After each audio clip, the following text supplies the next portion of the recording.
You're welcome back to the news. Imagine the chill of the night while sleeping in your own urine. What about defecating and smearing it on others due to lack of space? These are the conditions patients at the Accra Psychiatric Hospital find themselves in. Chief Psychiatrist at the hospital, Dr. Kwesiosei, describes it as a concentration camp not fit for treating those with mental ill health. With the architecture like a prison built a hundred ago, this is Accra Psychiatric Hospital. Nothing has changed much here since. High walls, windows with little ventilation and gates, and padlocks not fit for treating mental ill health.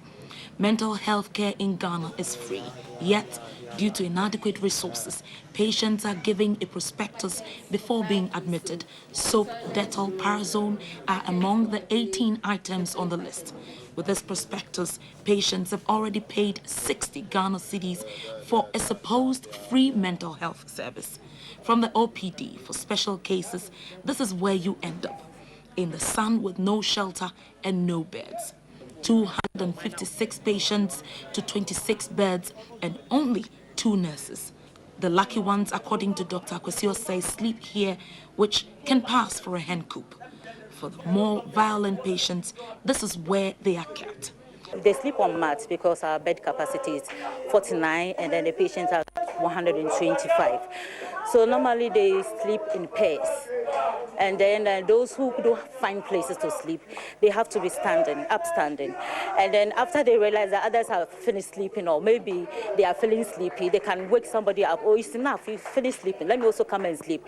And then they start fighting in the room. That's all. The overpopulation is due to unattended to court cases, which form more than 40% of the admissions. Some male patients told us they had been on admission for the past 30 years, and nurses say the poor conditions caused them to relapse or get skin diseases like this. Kofi Adams told us about his case. Maybe 7 years.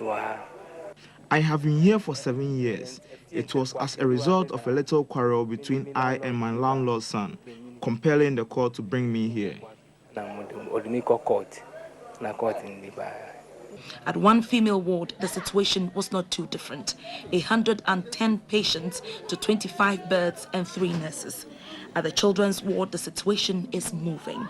Nurses have to use rags as nappies. The few children in nappies were also due to benevolent individuals.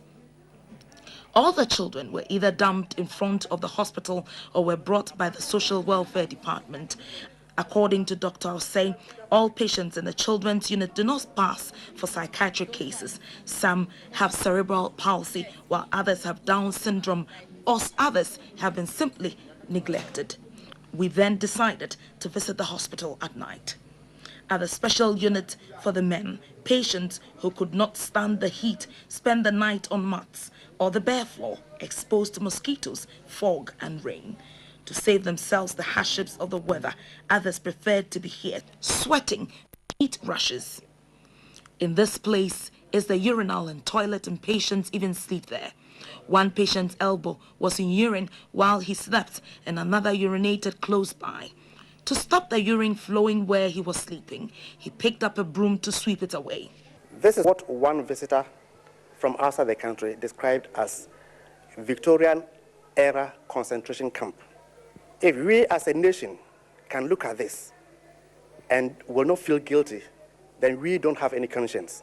91 patients out of the 256 in this ward have court cases, and the mental health bill is a necessary answer for decongestion. Right in this room, patients in the mental hospital, a special unit, sleep in the midst of their own urine, and this is deteriorating the state of their mental health. And in fact, the heat in this room alone, according to doctors, will not make their conditions better. The mental health bill could send about 50% of the people in this room right to their main homes. The bill would establish mental health tribunal. A mental health tribunal is like a court that will go around and say that this person is here on court order and is well enough to go home, discharge him. We also captured some of the difficulties nurses go through at night. 2 of them and Dr. Say could hardly handle this woman who wanted to go out. What if 4 of the patients got hyper at the same time? It would be impossible to handle them. At the children's ward, they had defecated all over the room and were sleeping right in it. And ventilation here is a luxury. You need a proper stimulation of the environment for you to improve. Now, this condition is what we call depressogenic. This will cause further depression. Anyone, including parliamentarians, office workers, bankers, and others, could end up here. The VIP side of the hospital shows it can't be done, and Dr. Say indicates only through the mental health bill.